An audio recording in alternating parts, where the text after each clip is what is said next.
Whether you like her or you don't, we all gotta admit something. Doesn't it feel like Tyla's rise in the African music space is different? There is a big difference between Tyla's rise and the rise of other African artists that have come before her or are her contemporaries, like Rema, Ira Star, Asake, or Uncle Waffles. Let's take it back to 2023 when Water came out. Why is it that that song connected with so many people in the global audience? I believe it's because she made African music accessible to the masses. An artist like Asake, he took over the West African world by storm. This is COVID, slightly post-COVID, everybody's going crazy for Asake everywhere, right? But everywhere, where? Everywhere among Africans. Asake is such an amazing artist, but even the presentation of his first album is something that connects so deeply with the African youth, the African community, and specifically the Nigerian community or the West African community. Now, Tyla brings a narrative. She's South African, she's African, but she brings a narrative that can now connect with people of all different races, all different backgrounds, and people might call her watered down, but I call her smart and accessible. Now, does everybody have to be smart and accessible to the world? Not necessarily, but it seems to me like Tyla wants to leave a legacy that is global. She wants to be the biggest African pop star the world has ever seen. And frankly, I think she's positioning herself nicely. Is it too watered down? It's up to you to find out. Particularly for me, I do think it's watered down, but I see the strategy behind it, and different artists have different goals. Somebody like Asake, right? He's coming with that Raz, street Naija vibe, but how is a Chinese person or this white girl or Brazilian person connecting to that narrative? They're not, because it's not part of their story. I think that's part of Asake's secret charm is that he relates so well to a certain demographic. However, that narrative is going to limit him when it comes to a broad mass spread of his music, which isn't necessarily a bad thing. However, Tyla was like, I'm gonna be cute, I'm gonna speak words that you understand, and I'm gonna give you some pop music with a little bit of Amapiano flair. I like it. I think where a lot of Africans are getting frustrated with Tyla is she's so watered down. Why is she so successful? I wouldn't say she's watered down. I would say she is spoon feeding the masses to get acquainted to the taste and the sound of African music, specifically Amapiano music, since she's South African. She's not being so strong in her roots to where the masses are like, can't recognize it, I don't want it. She's slowly but subtly spoon feeding us a culture so that it becomes something that our palate can handle.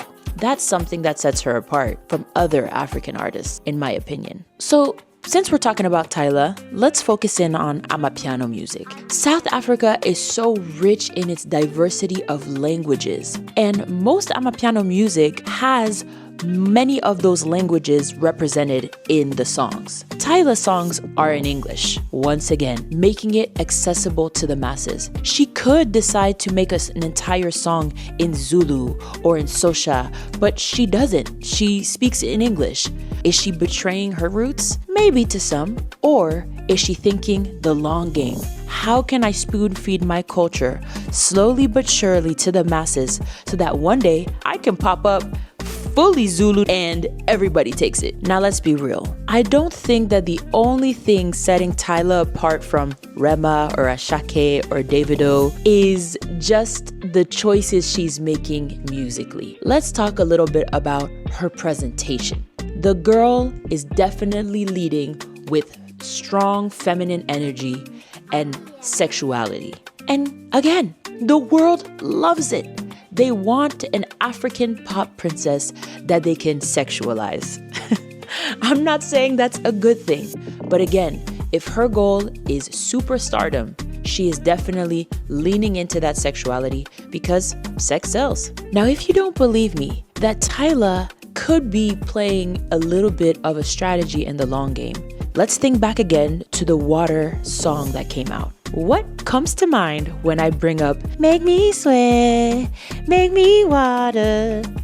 The dance, Bacardi. Now you have the entire world dancing a South African dance that is so cultural to South Africa, but the whole world is dancing it and they know what it's called. That's amazing. One thing that sets Tyla apart is how closely she's been able to navigate the line between music and dance. Shout out to her choreographer, Lychee Hove, for that dance challenge. But it's like that dance challenge is what caused her to spread like wildfire.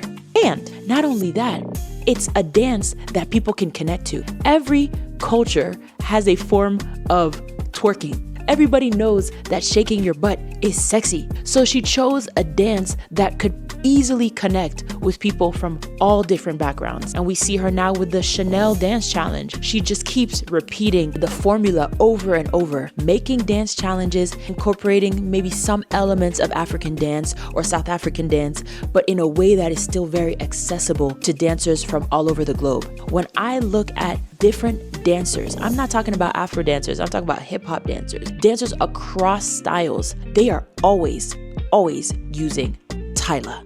She is the #1 African artist that is being used by these dancers from across different styles and different races. And last but certainly not least, this is a Gen Z girl through and through.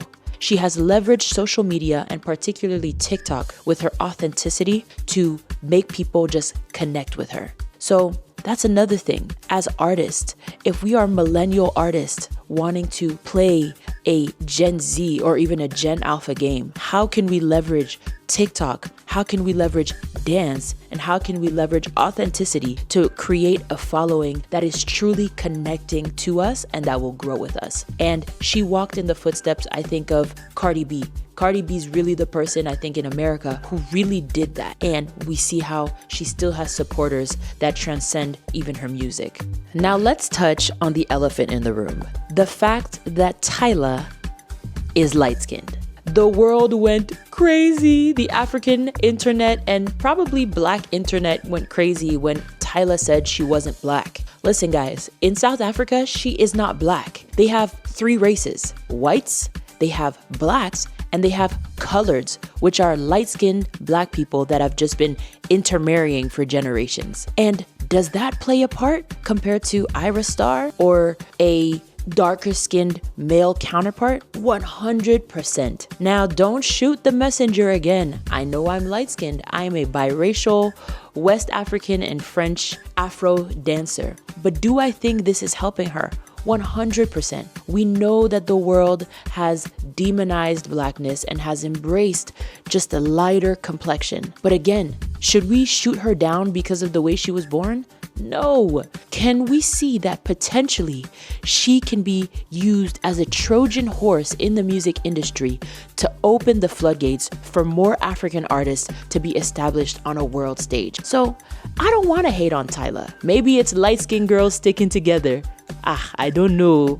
But what I do know is let's have a longevity mindset. Could she be one of the doorways that will establish African music on the main stage permanently? So what does Tyla's success signal to the next generation of African artists? The world is ready, but you have to play smart. I know that as Africans, we love to stand 10 toes down on what we love and what is us and our roots. And I love that. And it's what makes us strong.